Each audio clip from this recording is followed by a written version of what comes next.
ఈ సంగతి మొన్ననే బయటపడ్డది. ఉత్తమ్ కుమార్ రెడ్డి గారు మీ జర్నలిస్టే సాక్ష్యం. ఆయన గారు దేవాదుల ప్రాజెక్టు మీద ఉత్తమ్ కుమార్ రెడ్డి గారు ఎక్స్ప్లెయిన్ చేస్తుంటే రేవంత్ రెడ్డి గారు ఆయన ఆపేసిండు.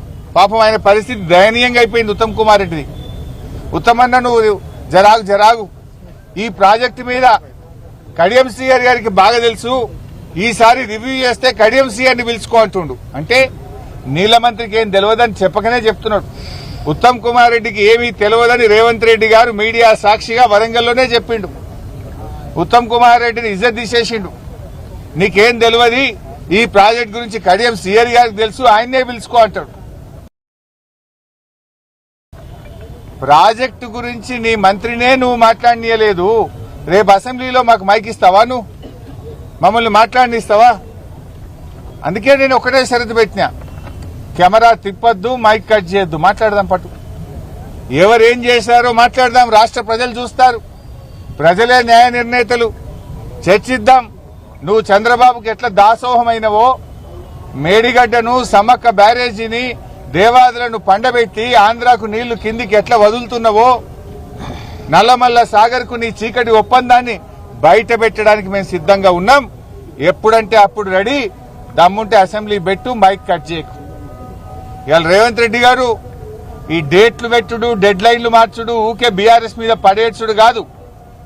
దేవాదులను మేజర్ క్రిటికల్ పనులన్నీ బీఆర్ఎస్ పూర్తి చేసింది. చేయాల్సిందల్లా భూసేకరణ, కాల్వలు దవ్వుడు, అల్కట్ పని ఉంది. 90% పనులు బీఆర్ఎస్ పూర్తి చేసింది. కేవలం 10% పనులు పూర్తి చేయడం ద్వారా మరో 2 లక్షల ఎకరాలకు నీళ్లు ఇచ్చే అవకాశం ఉంది. నిజాయితీ ఉంటే మళ్ళా డేట్ మార్చక, ఇప్పటికే పొంగులేటి డేట్ మారింది, ఉత్తమ్ గారు డేట్ మారింది, ఇప్పుడు నువ్వు ఇంకో డేట్ పెట్టినావు. డేట్లు, డెడ్ లైన్లు మార్చకుండా త్వరితగతిన దేవాదుల పూర్తి చేయాలని బీఆర్ఎస్ పార్టీ కోరుతా ఉంది. మరి ఈరోజు హెల్త్ సిటీ చూడ్డానికి వచ్చాం. గతంలో కూడా ఏడాది కింద వచ్చాం ఇక్కడికి. అప్పటికి ఇప్పటికీ పెద్ద తేడా లేదు. నిజంగా బీఆర్ఎస్ అధికారంలో ఉంటే 2024 దసరాకు అన్ని వసతులతో పూర్తి స్థాయిలో సూపర్ స్పెషాలిటీ ఇనాగరేషన్ అయిపోయి ఉండేది.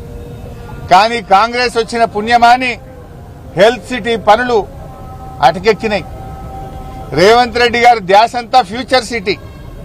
కేసీఆర్ గారు ధ్యాసనేమో హెల్త్ సిటీ అయితే, రేవంత్ రెడ్డిని ఫ్యూచర్ సిటీ. కేసీఆర్ గారు ఈ వరంగల్ జిల్లా ప్రజలకు, ఈ ఉత్తర తెలంగాణ ప్రజల ఆరోగ్యాన్ని కాపాడాలి, ఈ ప్రజల ప్రాణాలు కాపాడాలి అని పేదల కోసం కేసీఆర్ గారు హెల్త్ సిటీని నిర్మిస్తే, రేవంత్ రెడ్డి ఏమో రియల్ ఎస్టేట్ ఏజెంట్ల కోసం, కాంట్రాక్టర్ల కోసం ఫ్యూచర్ సిటీ మీద శ్రద్ధ చూపిస్తా ఉన్నాడు. కేసీఆర్ గారి శ్రద్ధ హెల్త్ సిటీ అయితే, రేవంత్ రెడ్డి శ్రద్ధ ఫ్యూచర్ సిటీ. కేసీఆర్ గారి ఆలోచన పేదల ప్రాణాలు కాపాడడం, పేదలకు వైద్యాన్ని అందుబాటులోకి తేవడం. రేవంత్ రెడ్డి ఆలోచన రియల్ ఎస్టేట్ వ్యాపారము, కాంట్రాక్టర్లకు పనులు అప్పచెప్పడం. ఇది కేసీఆర్ గారికి రేవంత్ రెడ్డికి ఉన్న తేడా. నిజంగా ఆ హెల్త్ సిటీ మీద పెట్టిన, ఆ ఫ్యూచర్ సిటీ మీద నువ్వు పెట్టినటువంటి శ్రద్ధ ఒక 10% హెల్త్ సిటీ మీద పెట్టినా ఈ పాటికి పూర్తి అయిపోయేది.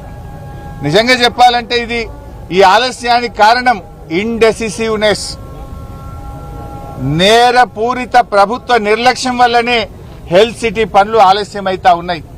నీ ప్రభుత్వం అధికారంలోకి వచ్చి 2.5 సంవత్సరాలైనా హెల్త్ సిటీ ఎక్కడేసిన గొంగలి అక్కడే అన్నట్టుగా ఉన్నది.